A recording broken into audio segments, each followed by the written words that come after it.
वज्रम वीरम् अनन्तमरणादिदंसण सावम् भोक्ष्यामि नियमसारम् केवली श्रुत केवली भणिदम्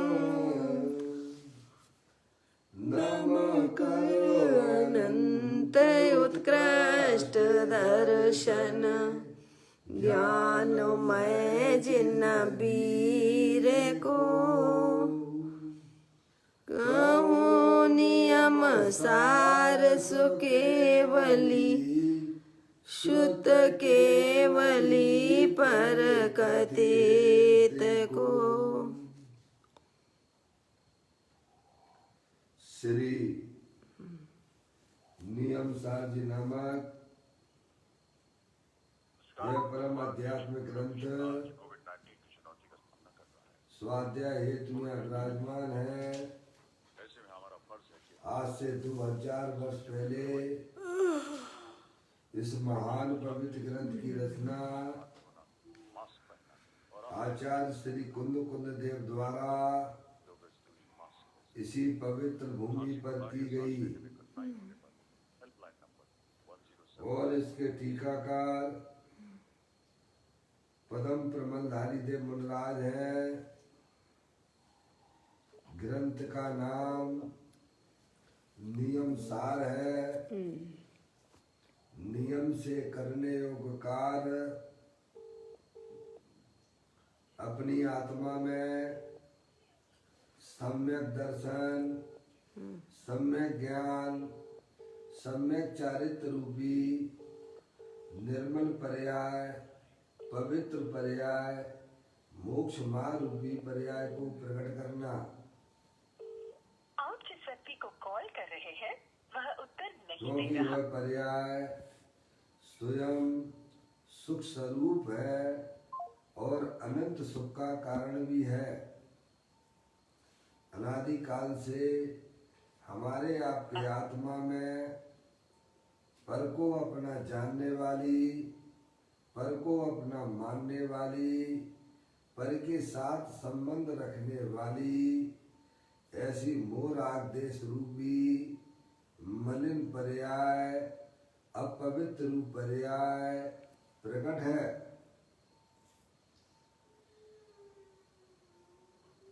वह पर्याय स्वयं दुख स्वरूप है और अनंत दुख का कारण भी है।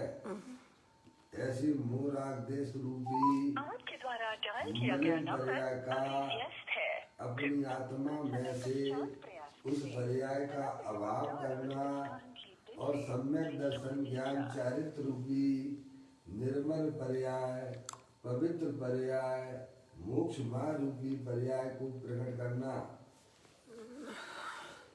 ऐसे कार्य की प्राप्ति जनवाणी माता के माध्यम से अपने आत्मा के स्वरूप को पहचानना। अपनी जो आत्म वस्तु है वह परद्रव, परभाव और पर्याय से विभिन्न अखंड ज्ञान ज्योति स्वरूप है। ऐसे ज्ञायक प्रभु परमात्मा का माँ जनवाणी माता के द्वारा परिचय करना, तत्पश्चात शरीर रागादिक ये सब कर्म कृत वस्तुएं हैं। इनका हमारे आत्मा के साथ में किसी प्रकार का कोई संबंध नहीं है। इस प्रकार सम्यक वेद ज्ञान पूर्वक शरीर रागादिक का लक्ष्य छोड़ के अंदर जो अखंड ज्ञान ज्योति स्वरूप भगवान आत्मा है उसमें ही अपनापन स्थापित करना, उसी को ही निज रूप से जानना और उसमें ही अपनी वर्तमान पर्याय को मग्न कराना। उसे ही अनंत परमात्मा ने धर्म कहा है। उसकी चर्चा आचार्य भगवंतों ने, मुनिराजों ने एक एक गाथा, टीका और कलश के माध्यम से हमें अपने आत्मा के स्वरूप को समझाया है। देखिएगा यहाँ पर श्री नियम सार जी नामक ग्रंथ चल रहा है। जिसका छठवां अध्याय है निश्चय। निश्चय प्रत्याख्यान अधिकार, जिसका अपन ने 97 की नंबर की गाथा पूर्ण करने के बाद यहाँ पर पदम प्रमलधारी देव मुनिराज ने 4 कलश लिखे हैं, उसको अपन यहाँ पर स्वाध्याय हेतु पढ़ रहे हैं। पढ़ता हूँ। पेज नंबर 776 नंबर का पेज है, नियम 7 प्रवचन। आत्मा में आत्मा को जानता है देखता, बस एक पंचम भाव है जो अनंत गुणमय आत्मा, उस आत्मा ने आज तक छोड़ा न पंचम भाव को, और जो न ग्रहण करता पौद्गलिक प्रभाव को। बड़ी सुंदर चर्चा आचार्य कुन देव ने तो बताई थी, लेकिन यहाँ पर उसी बात को पुष्ट करते हुए परम प्रमलधारी देव मुनिराज कलश के माध्यम से जगत के जीवों को यही समझाना चाहते हैं कि आत्मा में आत्मा को जानता है देखता, बस एक पंचम भाव है जो अनंत गुणमय आत्मा, उस अपनी आत्मा को पर्याय जो है ना, अपने आत्मा को आत्मा में आत्मा को जानता देखता। कौन जानता देखता है? वह पर्याय किसको जानती देखती है? अपनी आत्मा को है। और कैसा है वह आत्मा? अनंत गुणमय है। कैसा है वह आत्मा? कैसे आत्मा को देखती है और जानती है? अनंत गुणात्मा। बस एक पंचम भाव जो गुणों से समृद्ध आत्मा को, एक पंचम भाव को जानता है और देखता है। क्या यानी निरंतर जो पर्याय मुनिराज की पर्याय निरंतर क्या करती है कि अपने आत्मा को वह जानती रहती है। समझ में आया? कैसा है वह आत्मा? तो कहते हैं परम पारणामिक भाव रूप से है, पंचम भाव रूप से है। और कैसा है वह पंचम भाव? तो कहते अनंत गुणमय है, अनंत शक्ति मय है। समृद्ध कहा ना उन्होंने। आत्मा आत्मा में निज आत्मिक गुणों से समृद्ध। कैसी है वह चैतन्य वस्तु? तो कहते अनंत शक्तियों से समृद्ध है, अनंत गुणमय है, अनंत शक्तिमय है। आत्मा आत्मा में निज आत्मिक गुणों से समृद्ध आत्मा को एक पंचम भाव को जानता है और देखता है। मुनिराज की जो वर्तमान पर्याय है वह भाई साहब अपने आप को परम पारणामिक भाव रूप से जानती है और देखती रहती है। समझ गए आप? उस सहज, फिर 2 लाइन में अंतिम में कहा, उस आत्मा ने आज तक छोड़ा न पंचम भाव। क्या पंचम भाव? तो आप समझ ही रहे होंगे। 5 भावों की चर्चा आई थी ना पूर्व में। औदैहिक भाव, औपसमिक भाव, 6 औपसमिक भाव, छायक भाव, और 5वें भाव का नाम है परम पारणामिक भाव, जो सभी जीवों के पास में उपलब्ध है। क्या आप? पंचम भाव जो है वो आत्मा का स्वरूप है, और वह पंचम भाव अनंत शक्तिमय है, अनंत गुणमय है। ऐसा वह पंचम भाव है। तो यहाँ ये कहा जा रहा है तीसरी लाइन में, उस आत्मा ने आज तक छोड़ा न पंचम भाव, यानी परम पारणामिक भाव को वह आत्मा, वह जीव कभी छोड़ता नहीं है और कभी छोड़ेगा भी नहीं। क्यों? अगर वह परम पारणामिक भाव को अगर छोड़ देगा तो आत्म वस्तु ही नहीं रहेगी। समझ गए आप? निज भाव को छोड़े नहीं, किंचित ग्रहे पर भावना, जानूं और देखूं मैं वही, ज्ञानी करे चिंतन यही। यही बात तो परम प्रबलधारी देव मुनिराज हमें समझाते हैं कि यह परम पारनामय भाव, पंचम भाव ने कभी भी अपने आत्मा को छोड़ा नहीं है। परम पारनामय भाव कभी नहीं। जो निबोध में सोई मुझ में, सोई मोक्ष मजार, अंतर भेद कछु नहीं है, और भेद के नहीं संसार। समझ में आ गई भाई साहब कि आत्मा ने कभी भी अपने ज्ञान स्वभाव को कभी छोड़ा नहीं है।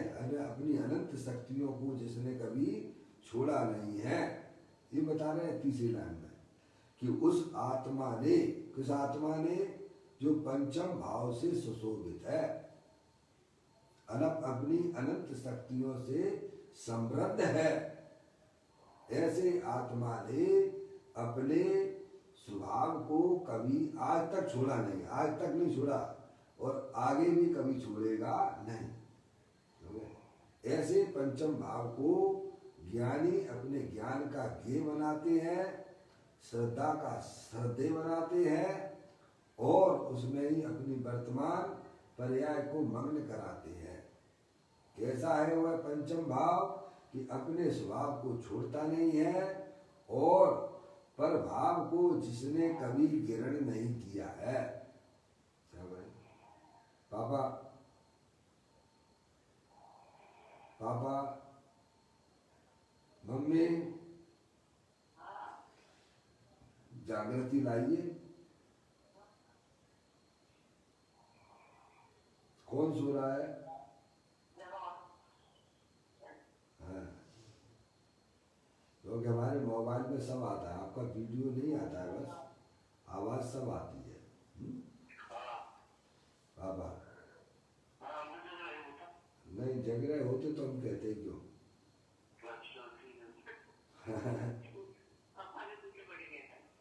अरे कोई किसी के पीछे नहीं पड़ा भाई।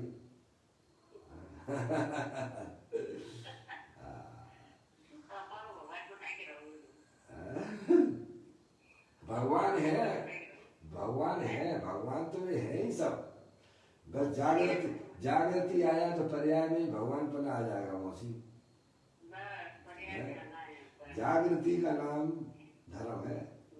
जो अपनी आत्मा में जागता है वह वास्तव में है भाई साहब, वो अपना आत्मा का कल्याण कर ले जाएगा। समझ में आप? शरीर में जागृति तो अनंत काल से है, वो समझ गए आप? बहुत सुंदर बात हमें परम प्रबलधारी देव मुनिराज बताते हैं।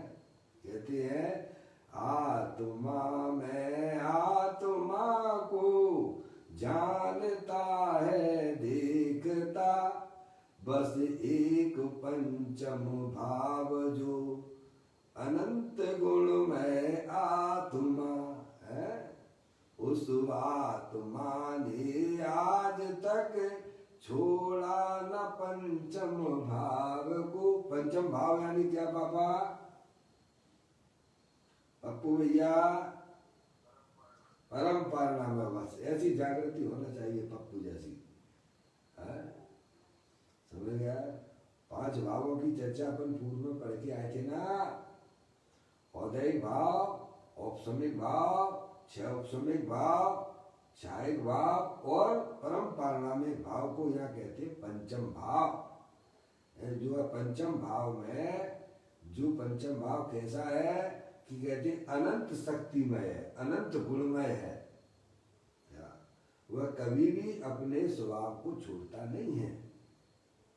अपने ज्ञान आदि अनंत शक्तियों को वह कभी छोड़ता नहीं है, आज तक नहीं छोड़ा है। कब से हो भाई साहब आप लोग? अनादि से हो पापा। शरीर जितना अपने आप को ना देखना, शरीर आप नहीं हो, अंदर में जो चेतन वस्तु वह मैं हूँ, जो सोई मुझ में सोई मोक्ष मजाल, अंतर भेद कछु नाई है, भेद के नहीं संसार। क्या भाई साहब, मैं कौन हूँ? मैं ज्ञानेश्वर हूँ। ये शरीर तो जड़ है, इस शरीर को पता भी नहीं है कि वह शरीर है। उसको भी जानने वाला यह ज्ञान स्वरूपी भगवान आत्मा है, वो मैं हूँ। समझ में आया भाई साहब? तो कहते हैं उस आत्मा ने आज तक, कैसे आत्मा ने? जो अपने अनंत गुण से समृद्ध है,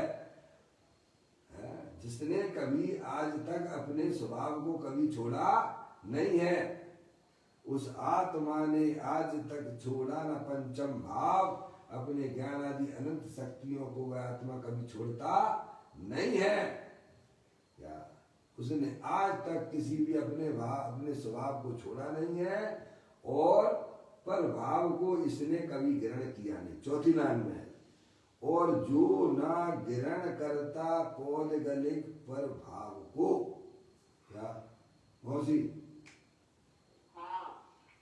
जिसने कभी भी पौद्गलिक भाव यानी मोर आदेश के परिणाम, वे सब पौद्गलिक भाव हैं। ये शरीर तो भाई साहब जड़ है, इसको तो आत्मा ग्रहण करता ही नहीं है, लेकिन अपनी आत्मा में जो मोर आदेश के परिणाम होते हैं उनको भी आत्मा ने आज तक ग्रहण किया नहीं है। आज तक उसने अपने स्वभाव को नहीं छोड़ा है, और भाई साहब और पौद्गलिक भाव मोरादेश के परिणामों को भी उसने ग्रहण किया नहीं है। ऐसी मैं चैतन्य वस्तु हूँ। उस आत्मा को, आत्मा में आत्मा को जानता है, आत्मा में आत्मा को जानता देखता है। बस एक पंचम भाव जो अनंत गुण में आत्मा। क्या मुनराज की जो वर्तमान पर्याय, पापा आपके पास में पर्याय है कि नहीं है? द्रव्य है कि नहीं है? है। द्रव्य स्वभाव तो कभी आज तक उसने, जिसे बोलते पंचम भाव है, जो अपने अनंत गुण से संपन्न है, मंडित है, सुशोभित है, समृद्ध है, उसने कभी भी अपने स्वभाव को छोड़ा नहीं है। और पर्याय, हमारी पर्याय क्या कर रही है? निरंतर कल्पनाओं में कल्पनाएं किया करती है। अरे इसको फोन लगा दो, करेगा सब। हमारी पर्याय कल्पनाओं में डूबी रहती है। समझ में आया? क्योंकि आत्मा की खबर नहीं है। समझ गए? उसे पता ही नहीं है कि हमारे घर में इतनी बहुमूल्य चीजें पड़ी हुई हैं। समझ गए नहीं आप? ज्ञानियों को पता है कि मेरा भगवान आत्मा अनंत शक्तियों से समृद्ध है, इसीलिए उनकी पर्याय में जागृति है। जैसे आपको यहाँ करोड़ों खरबों रुपये हो तो आपको नींद आई घर में? क्या कह दिया भाई? घर में आपके जो भाई साहब अरबों खरबों जो है रुपया पड़े हो, तो आपको नींद कैसे आ जाएगी बताओ? नींद आ जाएगी तो क्या हो जाएगा पापा?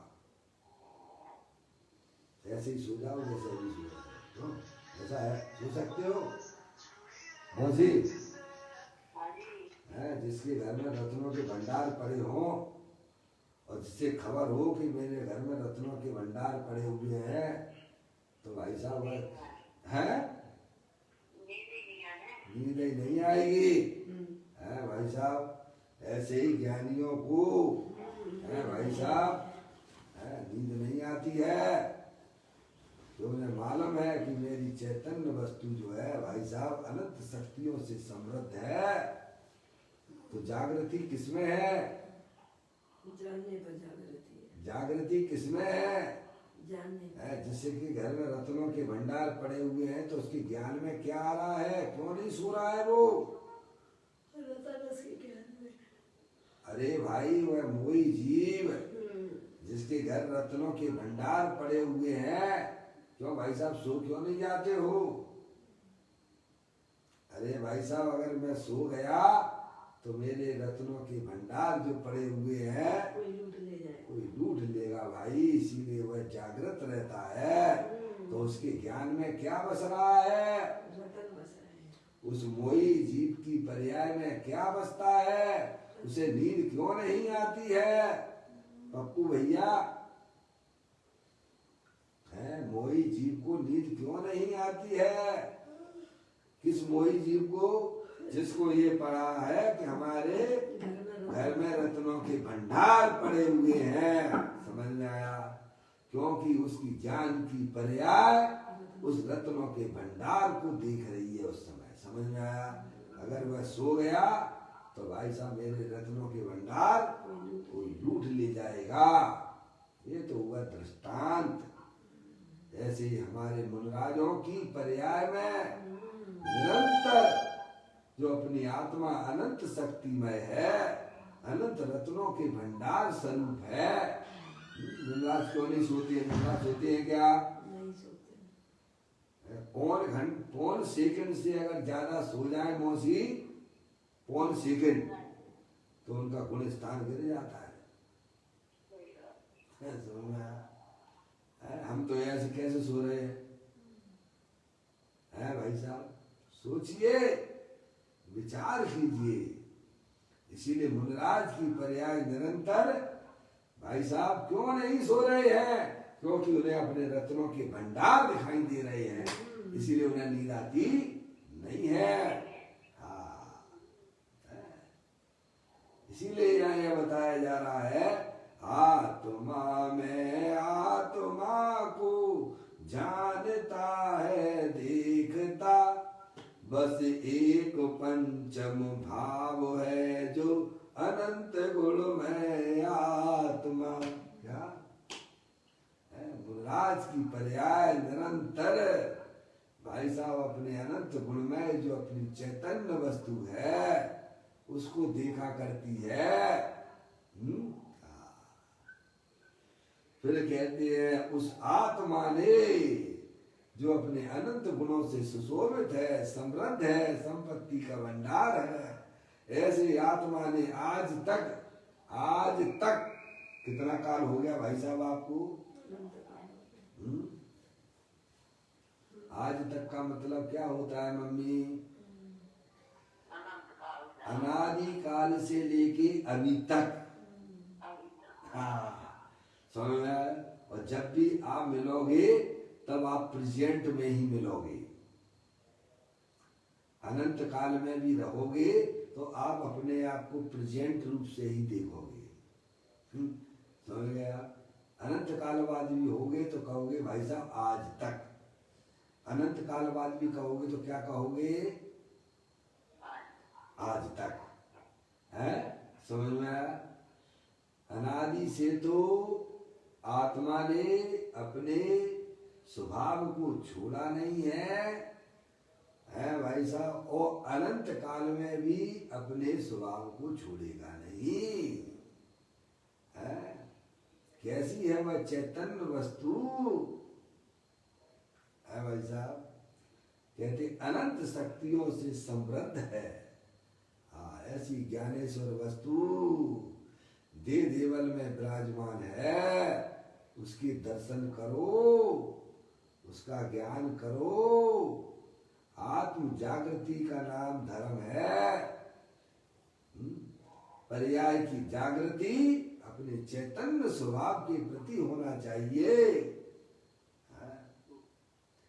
उस आत्मा ने आज तक छोड़ा न पंचम भाव को, समय और कभी छोड़ेगा भी नहीं। और जो न ग्रहण करता पौद्गलिक प्रभाव को, पौद्गलिक प्रभाव यानी पुद्गल द्रव्य को तो वह ग्रहण करता नहीं है, और पुद्गल द्रव्य के निमित्त से जो आत्मा में मूल आदेश के परिणाम उनको भी मेरा चैतन्य वस्तु कभी ग्रहण करती नहीं है। कैसी सुंदर वस्तु है भाई साहब, है मौसी? कितनी सुंदर वस्तु है आप। हाँ उसकी कदर नहीं करते हो भाई साहब। कि इतनी कोई प्रधानमंत्री आ जाए आपके घर में, भाई साहब आप उनको उनके सामने मुस्कुराओ ना, उन्हें विनय के साथ नमस्कार नहीं करो, बोलो कैसा लगेगा उसे? अरे कैसा लगेगा उसे? बेकार लगेगा। कोई सर्वशक्तिमान व्यक्ति आपके घर पर आए पापा और आपके चेहरे पर प्रसन्नता ना हो, आप उसे विनय के साथ में ना देखो तो उसे कैसा लगेगा भाई? ऐसी ही चैतन्य वस्तु हमारी है, सर्वशक्तिमान है, और पर्याय उसे देख के मुस्कुराए नहीं, भाई साहब तो कैसा लगेगा उसे भाई? ऐसी चैतन्य वस्तु जो अनंत शक्तियों से समृद्ध है, यानी उसे देख देख कर मुस्कुराते रहते हैं। क्या करते हैं? ज्ञानी क्या करते हैं? ज्ञानी की पर्याय क्या करती है? उस चैतन्य वस्तु को देख देख कर भाई साहब मुस्कुराती रहती है। समझ में आए? मम्मी किसको देखती है? जो अनंत शक्तियों से समृद्ध है। देखने वाली कौन है? पर्याय है। किसको देखती है? अपने चैतन्य स्वरूपी भगवान आत्मा जो कि अनंत शक्तियों से समृद्ध है। जिससे कोई व्यक्ति हो ना कैसे कैसे मुस्कुराता रहता है, उसके मन माफिक चीज मिल जाए तो कैसे मुस्कुराता रहता है। क्यों भाई साहब क्या बात है? हम तो देखते हैं ना, बच्चे बच्चियां हैं ना सड़कों पे निकलती हैं और मोबाइल पे मुस्कुराते हुए निकलते हैं। क्यों निकलते हैं? मुझे मोबाइल पे बात करते करते करते करते मुस्कुराते रहते हैं। ऐसा क्यों? अरे बोलो। जैसा भी चाहे थे वैसा हो रहा है। मोबाइल पर बच्चे बच्चियां मुस्कुराते हुए बात करते रहते हैं। ऐसा क्यों पापा? ऐसा क्यों? मेरा प्रश्न है, ऐसा क्यों? कोई दूसरा तो है नहीं उनके पास में, मोबाइल से बात कर रही है, बच्ची मुस्कुराती रहती है। ऐसा क्यों मम्मी? अरे भाई बोलो।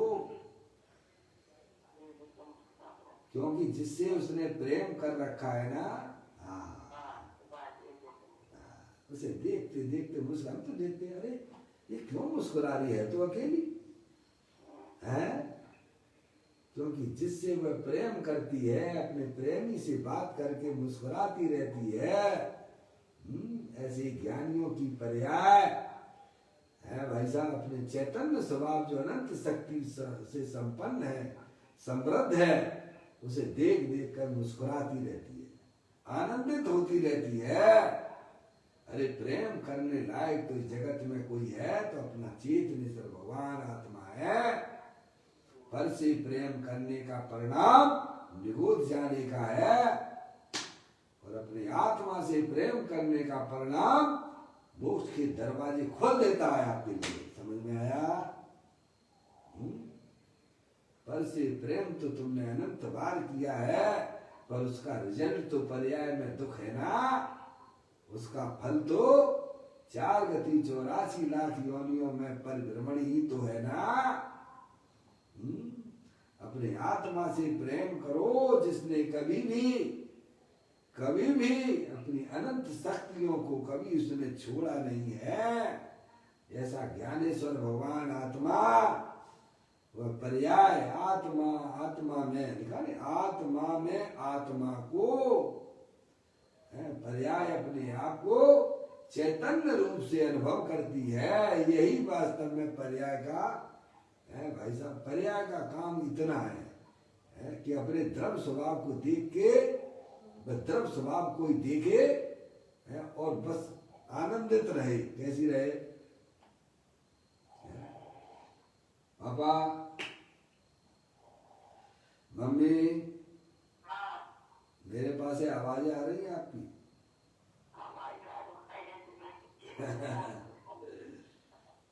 अगर रात को जो है 10 बजे सो जाओगे अरे तबीयत सही नहीं। तो भाई साहब सुबह जो है आपकी ऑटोमेटिक 4:30 बजे तक नींद बड़ी आराम से फ्रेश हो जाओगे आप।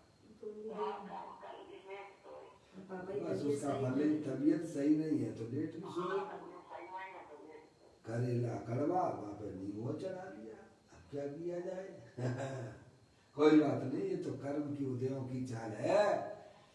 अपने आप को चेतने स्वरूप से देखना भाई। मैं तो ज्ञानेश्वर भगवान आत्मा हूँ। मुनराज की पर्याय तो निरंतर आत्मा में आत्मा को जानता है देखता, बस एक पंचम भाव है जो अनंत गुण में आत्मा। मुनराज की पर्याय निरंतर अपने आप को आत्मा रूप से देखती रहती है कि मैं तो आत्मा हूँ, आत्मा हूँ, आत्मा हूँ, आत्मा हूँ। ऐसे ही हमें भी भाई साहब अगर सुखी होना हो तो अपने आप को चेतने सर, चेतने सर, चेतने सर हूँ मैं। शरीर मैं नहीं हूँ, रागादिक परिणतियां भी मैं नहीं हूँ। मैं तो चेतने सर हूँ, चेतने सर हूँ, चेतने सर हूँ। तो पर्याय में भाई साहब निराकुलता की उत्पत्ति होती है मौसी। क्या अपने आप को ज्ञाता दृष्टा रूप से स्वीकार करना वह पर्याय का धर्म है। मैं परद्रव्य का करने धरने वाला हूँ, मैं पर्याय का करने वाला हूँ, ये तो मूर्खता ही है। मैं तो ज्ञाता दृष्टा पुरुष चेतनी सर्वभगवान आत्मा हूँ। ऐसी उनकी पर्याय मुनराज की देखा करती है। और हमें भी अपनी वर्तमान पर्याय में सुख चाहिए, आनंद चाहिए, तो अपने आप को स्त्री मत देखो, अपने आप को पुरुष ना देखो, अपने आप को पर्याय रूप वाला ना देखो, अपने आप को पर्याय शरीर का करने धरने वाला ना देखो। मैं तो जानने देखने वाला तत्व ज्ञाता दृष्टा पुरुष हूँ। ये पर्याय का धर्म है। ये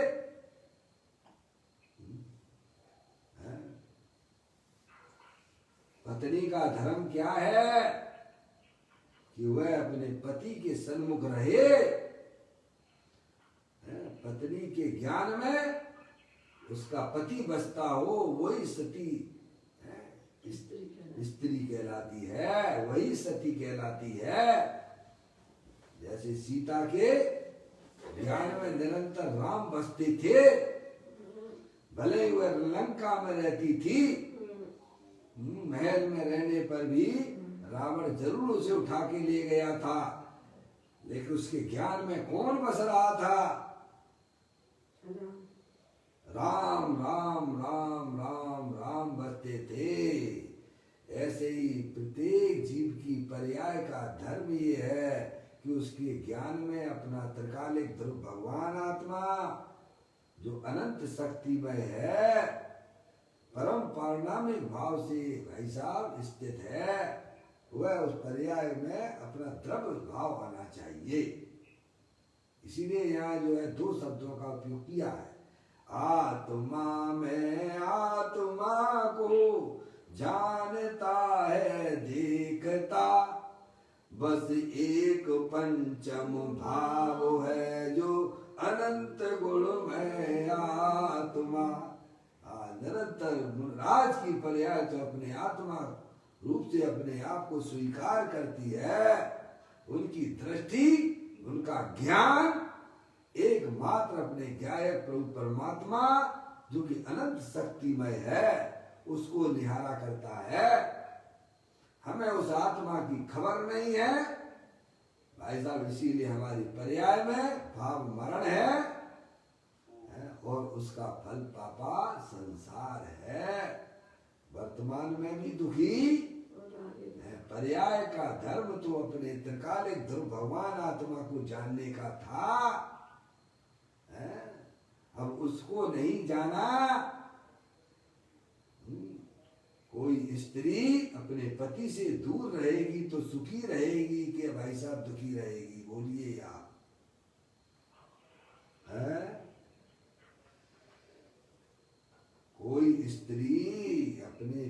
को छोड़कर सुखी रहना चाहती है, तीन काल में संभव नहीं है भाई। ऐसे ही पर्याय जो भाई साहब अपने गायक प्रभु परमात्मा को छोड़कर भाई साहब सुखी होना चाहती है, वह तीन काल में संभव नहीं है। क्योंकि उस स्त्री का धर्म है कि उसके ज्ञान में निरंतर अपना पति बसता हो। ये तो उदाहरण है, समझ में आया भाई साहब? है उदाहरण है। उदाहरण समझ में आ गया। ऐसे ही पर्याय रूपी स्त्री का धर्म है कि उसका त्रिकालिक ध्रुव भगवान आत्मा जो कि अनंत शक्तिमय है, वह उसके ज्ञान में बसा करे तो भाई साहब काम चलेगा। हम तो पता नहीं ज्ञान में क्या क्या बसा के बैठे हैं, लेकिन उस वस्तु स्वरूप में कोई भी पदार्थ का प्रवेश नहीं होता है। ऐसी चैतन्य वस्तु आप हमारे पास में है। आत्मा में आत्मा को जानता है देखता, बस एक पंचम भाव है जो अनंत गुणमय आत्मा।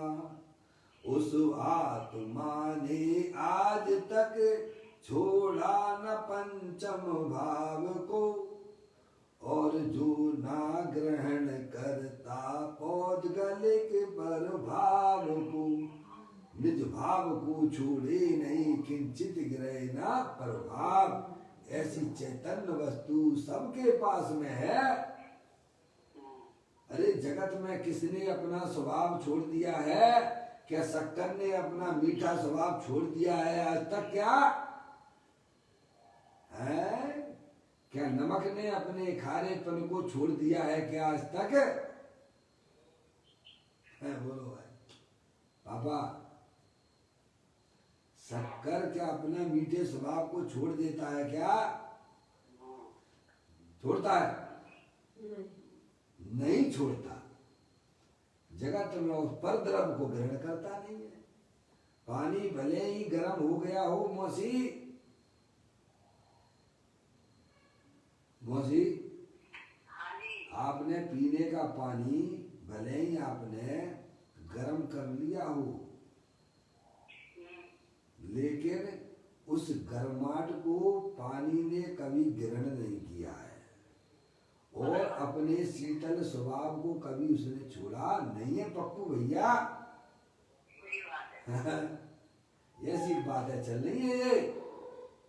भले ही हमारी आत्मा में मोराग देश के परिणाम संसार अवस्था में दिखाई देते हो, पर उन मोराग देश के परिणामों को मेरा जो शीतल स्वभावी आत्मा उसने कभी ग्रहण किया नहीं है। ऐसी बातें हैं भाई। अब देखिए मैं श्लोकार्थ पढ़ता हूं। ये तो आपको केवल श्लोक में जो लिखा था वो बात पढ़ी गई है। अब श्लोकार्थ। आत्मा आत्मा में निज आत्मिक गुणों से समृद्ध आत्मा को एक पंचम भाव को जानता है और देखता है। उस सहज एक पंचम भाव को उसने छोड़ा नहीं है, तथा अन्य ऐसे प्रभाव को कि जो वास्तव में पौद्गलिक विकार है। क्या है? पौद्गलिक विकार यानी मोराग जिसके परिणाम है, उसे वह ग्रहण नहीं करता। अब चिंता किस बात की भाई? अब कायले दुखी होने की बात है। मम्मी राग का नाश करना है कि नहीं करना है आपको? तो स्वयं ही होते जा रहा वो लोग करना है कि नहीं करना है? नहीं करना। राग का त्याग करना है कि नहीं करना है? मौसी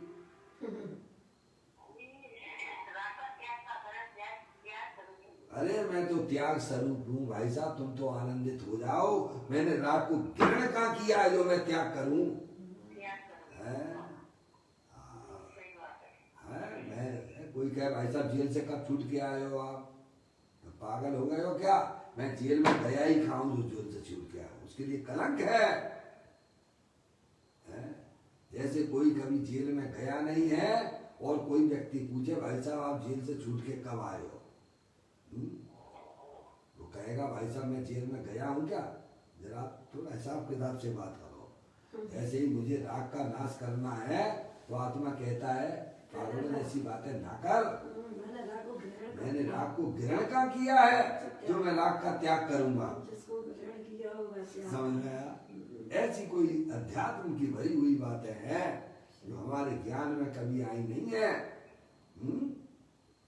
समझ गया? तो एकांत भगवान की पूजा करो, भगवान की भक्ति करो, भगवान वहां पर क्षेत्र में ऊपर विराजमान है। अरे भगवान यहाँ विराजमान है, तू स्वयं भगवान है भाई।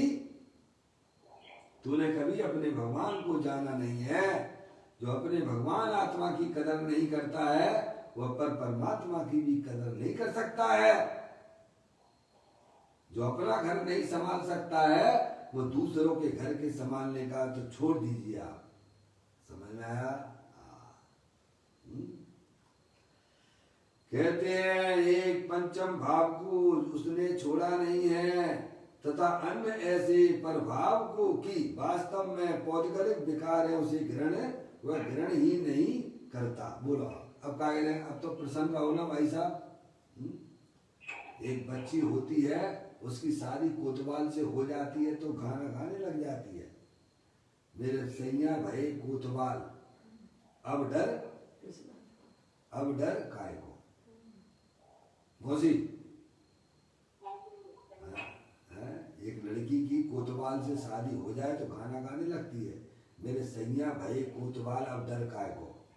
है ऐसे कभी अपने आप को देखा है? मेरा भगवान आत्मा कभी भी रागारिक परिणति को ग्रहण ही नहीं करता है, मुझे अब डर किस बात का है? विचार कीजिए भाई साहब, हमारी पर्याय क्या कर रही है? अपने क्या है? प्रभु परमात्मा को नहीं जान रही है भाई। तेरा भगवान आत्मा इतना बढ़िया है, अनंत शक्ति से समृद्ध है भाई साहब। उसमें किसी परद्रव प्रभाव का जिसमें प्रवेश नहीं होता है तो पर्याय मुस्कुरा जाती है। ओहो मुझे तो इन बातों की खबर ही नहीं थी। कल नहीं तो चल रहा था 9:30 बजे। वक्ता क्या पर्याय में निरंतर शनै शनै हर समय वृद्धि होती चली जाती है और वह जो वचन बोलता है सामने वाले श्रोता को भी नया नया अगर पर्याय में परिवर्तन नहीं होता है तो वह श्रोता नहीं है। मौसी आप तो थी नहीं, आप वक्ता श्रोता का स्वरूप बताया था पूज्य गुरुदेव श्री ने। कैसा होता है वक्ता जिनवाणी का और कैसा होता है श्रोता। जिस पर्याय में भाई साहब परिवर्तन ना हो, पर्याय में उल्लास ना हो, पर्याय में नया नया भाई साहब नया नया परिवर्तन बीतराग रूपी ना हो, अरे हर्ष उल्लास ना हो, मुझे तो इन बातों की खबर ही नहीं थी। भाई साहब तो श्रोता नहीं है, वो श्रोता है। मौसी ऐसी बात आई थी कर पूज्य गुरुदेव श्री ने कहा था, वह पर्याय वहीं की वहीं टिकी हुई है अनादि काल से। जैसे वक्ता के पर्याय में निरंतर भाई साहब वृद्धि हुआ करती है, शुद्धि की वृद्धि हुआ करती है, ऐसे ही श्रोताओं की पर्याय में भी नया नया परिवर्तन ना हो भाई साहब तो वह पर्याय निरंतर अनादिकाल से जहां पड़ी थी वहीं पर पड़ी हुई है। सुन गए? जनवाणी इसको कहते हैं। वह जनवाणी का पढ़ना है, वह जनवाणी का सुनना है। कोई नया नया अद्भुत नहीं लगता हो। यही बात यहाँ कही जा रही है भाई साहब। आपको प्रसन्नता नहीं होती है। ओहो ऐसा मेरा चेतन सर भगवान आत्मा जिसने कभी भी अपने स्वभाव को छोड़ा नहीं है और पर द्रव प्रभाव को ग्रहण नहीं करता है, तो भाई साहब ऐसा अंदर पर्याय में परिवर्तन हो जाता है। ओहो मेरा भगवान आत्मा इतना सुंदर है, मुझे तो इन बातों की खबर ही नहीं थी। समझ में आया भाई साहब? मैं तो प्राप्त पर्याय नहीं तन में था। ये तो सम्यक के सन्मुख होने पे ऐसी दशा हो जाती है। आत्मा का ज्ञान हो जाने पर, आत्मा की श्रद्धान हो जाने पर उसकी चर्चा जो है भाई साहब आज आने वाली है 9:30 बजे। समझ में आया? जिसको अपनी आत्मा का ज्ञान और श्रद्धान हो जाता है उसको कैसा लगता है संयोगों में, उसकी चर्चा आने वाली है। यहाँ तो यही कहते हैं कि अपने भगवान आत्मा ने आज तक किसी भी पौद्गलिक भावों को ग्रहण ही नहीं किया है भाई साहब, क्योंकि वहाँ इतना बढ़िया व्यवस्था बनी हुई है स्वरूप के पास में कि भाई साहब दोनों के बीच में संधि पड़ी हुई है। आत्मा और राग के बीच में एक बहुत बड़ी वज्र की दीवार अत्यंता भाव की खड़ी पड़ी हुई है। इसीलिए वह आत्मा पौद्गलिक भाव वो राग जिसको ग्रहण करता नहीं है, वहां पर दृष्टि ले जाइए आप। अब देखिएगा, अब इसी कलश के ऊपर पूज्य गुरुदेव श्री ने जो इसका स्पष्टीकरण किया है उसको अपना पढ़ते हैं। देखें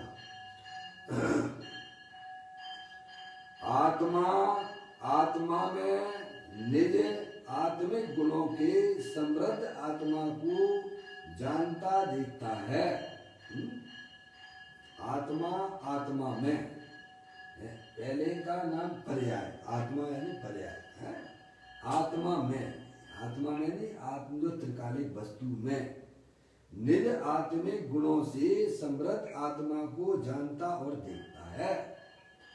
ज्ञान के अंतर्मुख होने पर जो निर्मल दशा प्रकट हुई है वह स्वयं अपने को जानती है और ध्रुव स्वभाव परम परिणामी भाव रूप आत्मा को भी जानती है। क्या मम्मी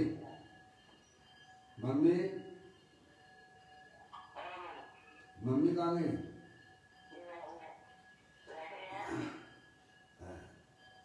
ठंड ज्यादा पड़ रही है क्या? बिल्कुल ऐसे बैठ जाए जो भगवान बैठते हैं बस। आंखें बंद करोगे तो आत्मा, आंखें बंद करोगे तो आत्मा दिखने चाहिए कायदे से है। लेकिन अपन की इतनी पकड़ नहीं है ना पर्याय में, तो शरीर जो पकड़ में है बस वहाँ चली जाती है क्या। इसीलिए अपन तो भाई अरे आंखें खुली हो या हो बंद, दीदार उनका होता है। मम्मी, दीदार उनका होता है। गाना है, फिल्मी गाना है ये, वो हीरो हीरोइन आपस में गाते हैं, आंखें खुली हो या हो बंद, दीदार उनका होता है। किनका होता है?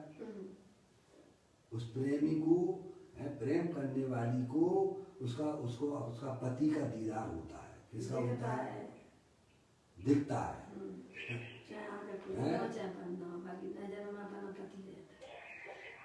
मम्मी, ये फिल्मी गाना है। आंखें खुली हो या हो बंद, दीदार उनका होता है। ऐसे ही ज्ञानी कहते हैं, आंखें खुली हो या हो बंद, दीदार अपने आत्मा का होता है। आंखें खुली हो बंद उससे हमें कोई लेना देना नहीं है। अरे अज्ञानी जीव भी आंखें खुली हो या बंद अपने प्रेमी के दर्शन कर लेता है भाई साहब। तो अपना भगवान आत्मा है भाई साहब, उसको आंखें खुली हो बंद वो तो चमड़े की है भाई साहब। ज्ञान में ज्ञान को देख लीजिएगा, ज्ञान से ज्ञान में ज्ञान ही हो, कल्पना का एकदम विलय हो, भ्रांति का नाश हो, शांति का वास हो, ब्रह्म प्यारे तेरी भक्ति में क्षण जाए सारे, मेरे शाश्वत शरण सत तारण तरण ब्रह्म प्यारे, तेरी भक्ति में क्षण जाए सारे। क्या बस ऐसे ऐसे बैठ जाइए, मैं तो ज्ञानेश्वर भगवान आत्मा हूँ, मैं तो अनंत शक्तियों के समृद्ध वाला हूँ। जितनी शक्ति सिद्ध परमात्मा के पास में है, उतनी की उतनी शक्तियों से समृद्ध वर्तमान में मेरा भगवान आत्मा है। जैसे सिद्ध परमात्मा का आत्मा रागादिक भावों को ग्रहण नहीं करता है, ऐसे ही मेरा चेतनेश्वर भगवान आत्मा रागादिक परिणतियों को ग्रहण करता नहीं है। मेरे में और सिद्ध परमात्मा में कोई अंतर नहीं है। ऐसा मैं चेतनेश्वर भगवान आत्मा हूँ भैया। सही बात है? ये किसने बनाया?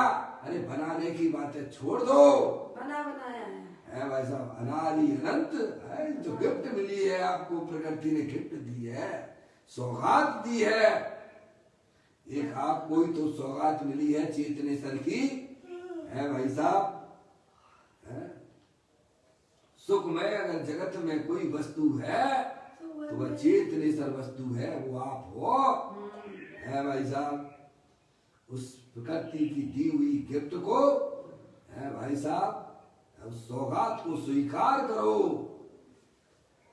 उसका सेवन करो भाई। कहते हैं, अब देखिए गुरुदेव श्री ने इसका इस प्रकार से भी अर्थ किया है, ज्ञान के अंतर्मुख होने पर, क्या जब पर्याय अपनी ज्ञाय प्रभु परमात्मा के सन्मुख होती है, आश्रय लेती है। मम्मी पप्पू भैया देखिएगा पर्याय का झुकाव किधर जा रहा है? कहते हैं ज्ञान के यानी मत्सुत ज्ञान की पर्याय, मम्मी वर्तमान ज्ञान की पर्याय, ठीक है। ज्ञान के अंतर्मुख होने पर, अंतर्मुख का मतलब जब यह पर्याय अपने ज्ञाय प्रभु परमात्मा का आश्रय लेती है, तब वह अंतर्मुख कहलाता है। कहते ज्ञान के अंतर्मुख होने पर क्या हुआ? जो निर्मल दशा प्रकट हुई, क्या हो गई? क्या हो गया उस ज्ञान में? जो शक्तियां द्रव्य के अंदर थी ना मम्मी, उनकी पर्याय में व्यक्तता हो जाती है। उसको अनंत परमात्मा धर्म कहते हैं।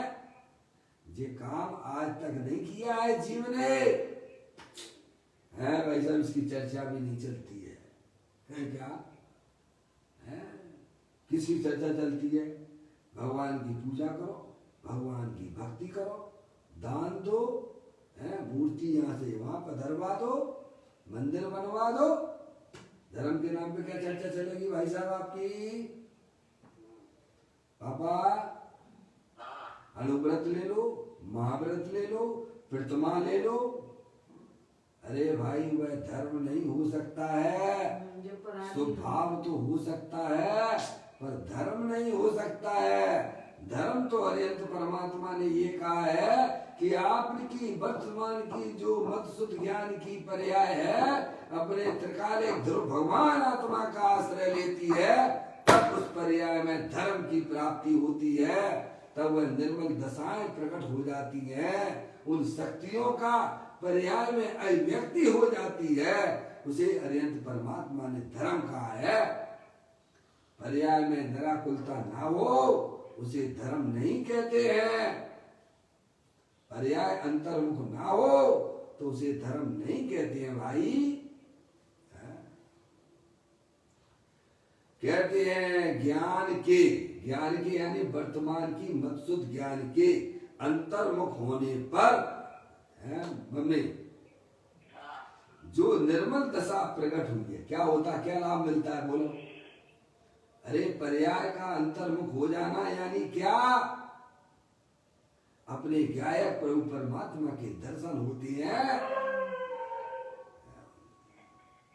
अपने ज्ञाय प्रभु परमात्मा के दर्शन नहीं होते हैं, उसमें अनंत सिद्ध परमात्मा के दर्शन होते हैं। समझ में आई? तो अभी गुरुदेव श्री और खुलासा करेंगे। ज्ञान के अंतर्मुख होने पर जो निर्मल दशा प्रकट हुई, क्या हुई? मलिन पर्याय जो चल रही थी, संसार रूपी पर्याय चल रही थी भाई साहब, वह तो दूर चली जाती है और पर्याय में जो आत्मा निर्मलानंद है, अनंत शक्तियों से भरपूर है, वे शक्तियां पर्याय में व्यक्त हो जाती हैं। निर्मल दशा प्रकट हुई और वह स्वयं अपने को जानती है। कौन सी? वो निर्मल पर्याय। पर्याय पर्याय को भी जानती है और ध्रुव स्वभाव परम पारणामिक भाव स्वरूप आत्मा को भी जानती है। क्या क्या कह दिया है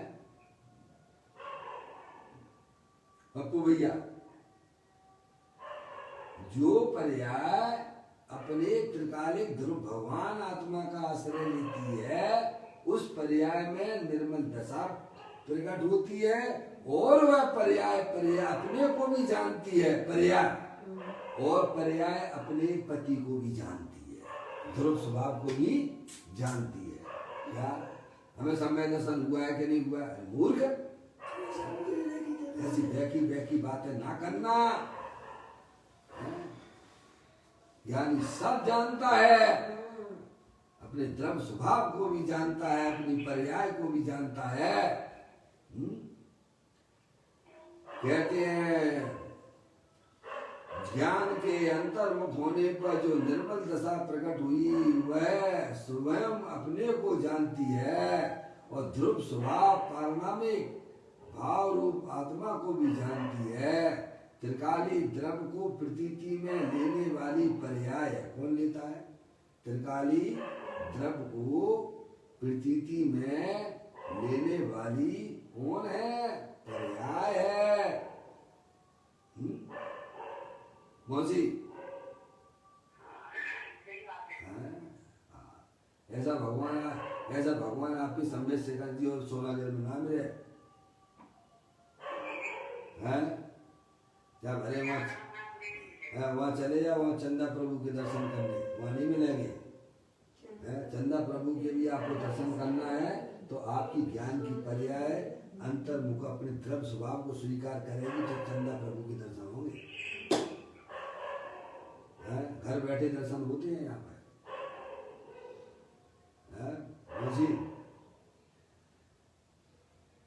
घर बैठे दर्शन होते हैं, सबको हो सकते हैं, ऐसा नहीं है।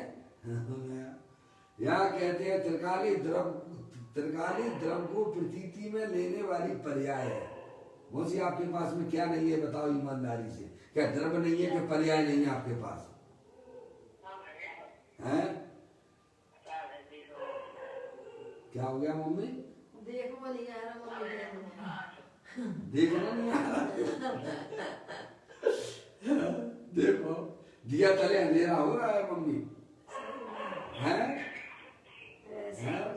दिया तले अंधेरा हो रहा है, देखने वाले को नहीं देखता। गजब हो गया भाई। देखने वाला नहीं देखता है, अंधा है क्या?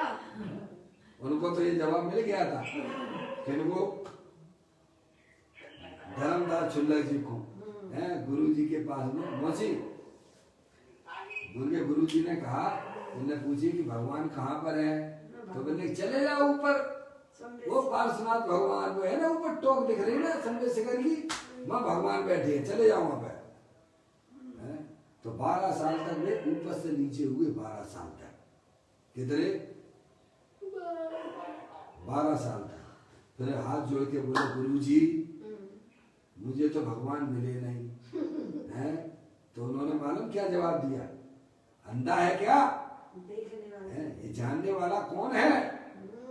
जानने वाले को नहीं जानता। ओ गुरु जी क्या कह रहे हैं? सारा समझ गया गुरु जी का। प्रभु ऐसी बात पहले आपने क्यों नहीं कही? ये 12 साल हमारे बेकार निकल गए ना। हम तो समझ रहे थे भगवान वहां बैठा है। दुनिया कहती है भगवान को चौक पे बैठा है, पर भगवान कहते हैं भगवान यहाँ बैठा है। क्या कहा? भगवान अरेत परमात्मा कहते हैं कि प्रत्येक आत्मा स्वभाव से ही भगवान है। जो भगवान की मानते हैं वे पर्याय में भी भगवान हो जाते हैं भाई। जो भगवान की नहीं मानता है भाई साहब, उसे सम्यक दर्शन तो होता ही नहीं है और दर दर की ठोकरें खाता रहता है। क्या भाई साहब? जो बड़े लोगों को सम्मान इज्जत नहीं देते हैं उन्हें भाई साहब जगत में कभी सम्मान इज्जत मिलने की कल्पना ना करना। जो अनंत परमात्मा पंच परमेष्टि की बात को नहीं मानता है वह सब निगुणगामी है।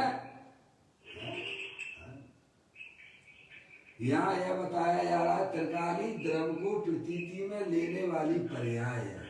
आपके पास में भी द्रव्य भी है और आपके पास में पर्याय भी है, लेकिन ज्ञानियों की पर्याय अपने आप को त्रिकालिक ध्रुव भगवान आत्मा रूप से देखती है, प्रतीति रूप से देखती है, इसीलिए वे निराकुलता रूप वर्णन करते हैं। अज्ञानी की पर्याय अपने द्रव्य स्वभाव को छोड़ के निरंतर पर द्रव्यों को अपने ज्ञान में बसाए बैठे। ये लड़का मेरा है, ये लड़की मेरी है, ये दुकान मेरा है, ये रुपया पैसा मेरा है। क्या बसा के बैठे हो भाई साहब? तो कहते हैं त्रिकाली द्रव्य को प्रतीति में लेने वाली पर्याय है। जिस पर्याय ने त्रिकाली को प्रतीति में लिया है वह पर्याय स्वयं अपने को भी जानती है। वह अपने से अनजान रहकर द्रव्य को नहीं जानती है, वह अपने से अजान रहकर पर्याय को भी जानती है और पर्याय उस द्रव्य को भी जानती है। ऐसा नहीं कि अपने से अनजान रहे। तो गुरुदेव श्री कहते हैं वह अपने से अनजान रहकर द्रव्य को नहीं जानती है। पर्याय अपने से अनजान रहे और द्रव्य का ज्ञान कर ले, ऐसा नहीं होता। क्या भाई साहब, क्या मतलब?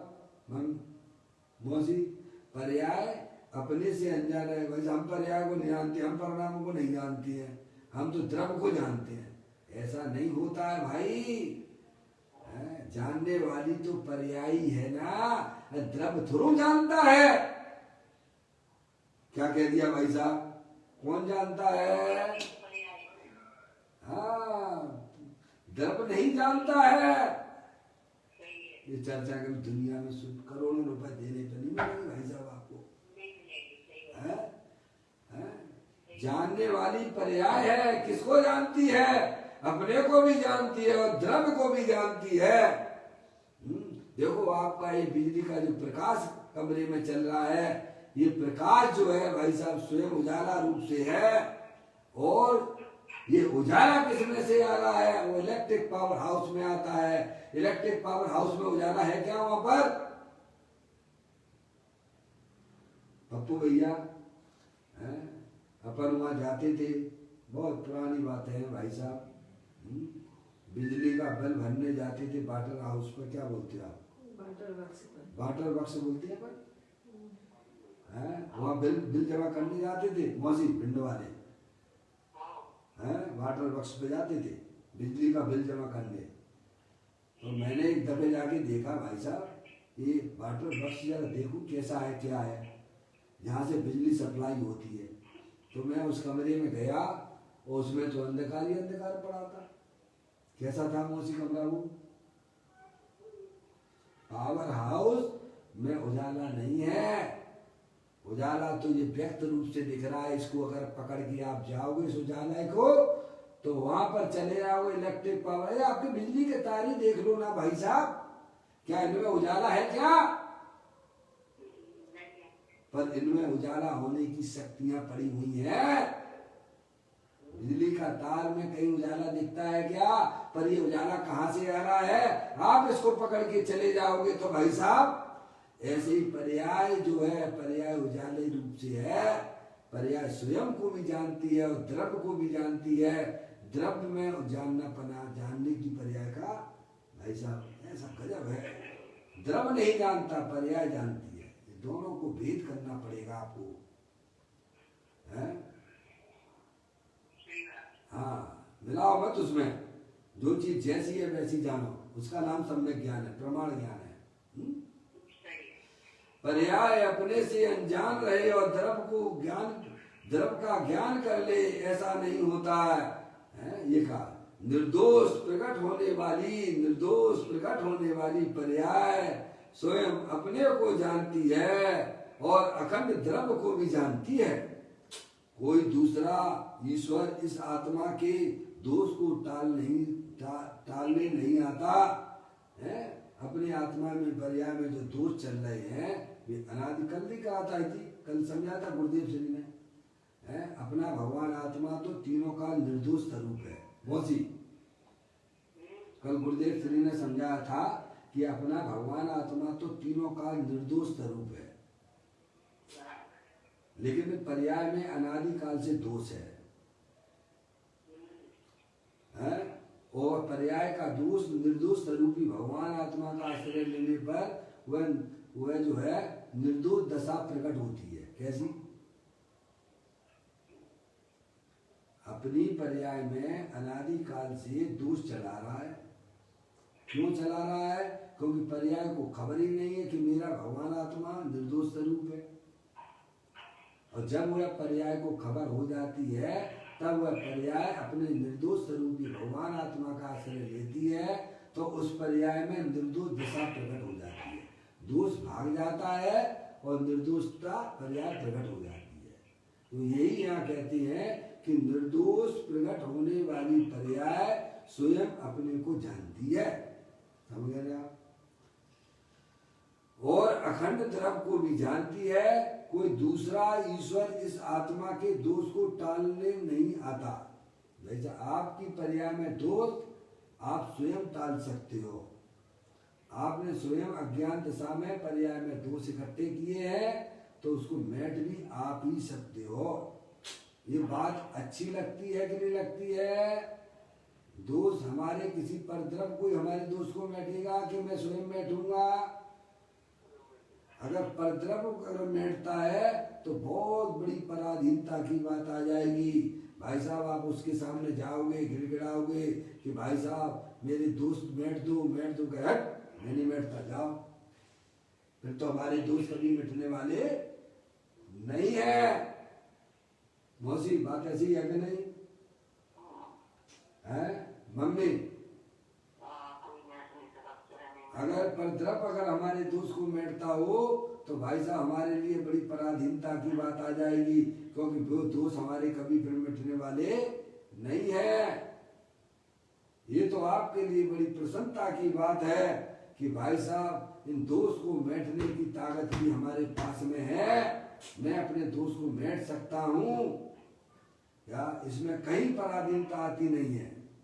क्या जब दोष है तो मेट भी सकते हैं। मैं स्वयं का कर्ता धरता भगवान आत्मा हूँ, पर्याय का परद्रव्य का कर्ता धरता नहीं हूँ। ऐसी बात है भाई। निर्दोष प्रकट होने वाली पर्याय स्वयं अपने को जानती है और अखंड द्रव्य को भी जानती है। कोई दूसरा ईश्वर इस आत्मा के दोष को टालने नहीं आता, किंतु आत्मा स्वयं ही ध्रुव शक्ति से भरपूर परमेश्वर है। उसकी सेवा से दोष टल जाते हैं। किसकी सेवा से? आज तक हमने अपनी आत्मा की सेवा नहीं की मम्मी। दूसरों की सेवा अपन ने मान लिए कि भाई साहब मैं इनकी सेवा करता हूँ। आत्मा ने आज तक अपनी सेवा नहीं की। अपनी सेवा कैसे होती है मौसी? श्रद्धा से, ज्ञान से और चारित्र के द्वारा आत्मा की सेवा होती है। आत्मा की सेवा कैसे होती है? श्रद्धा पूर्वक मैं चेत निश्चल भगवान आत्मा हूँ, ये आत्मा की सेवा है। मैं ज्ञान स्वरूपी भगवान आत्मा हूँ।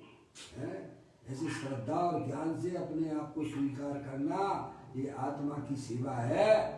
और अपनी वर्तमान पर्याय को अंतरोन्मुखी करते रहना ये चारित्र से सेवा है। तो कहते हैं उसकी सेवा से दोष टल जाते। क्या हो जाते हैं? तो पर्याय में होने वाले जो मोराग जिसके परिणाम है वे भाई साहब टल जाते हैं।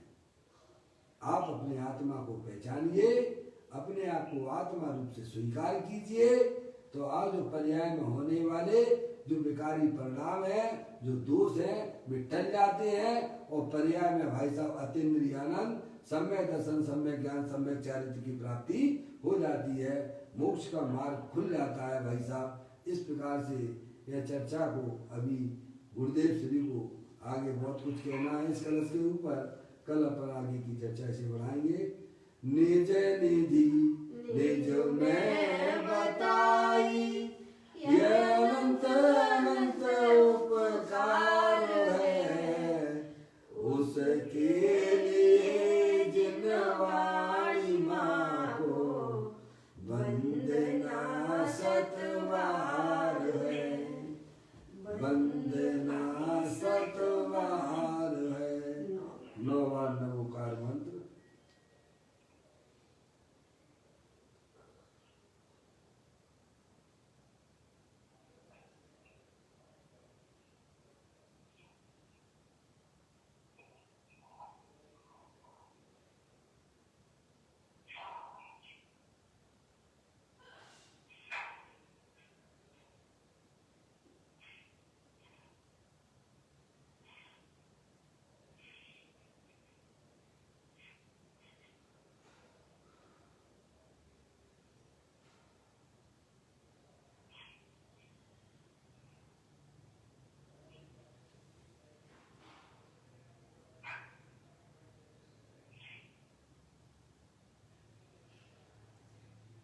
बोलो द्वादशांग दिनवाणी माता की जय, महान जैन धर्म की जय। सभी साधर्मी आत्मार्थी बंधुओं को सादर जय जैनेन्द्र, जय जैन, जय जैन, जय जैन। 1 मिनट रुकना बेटो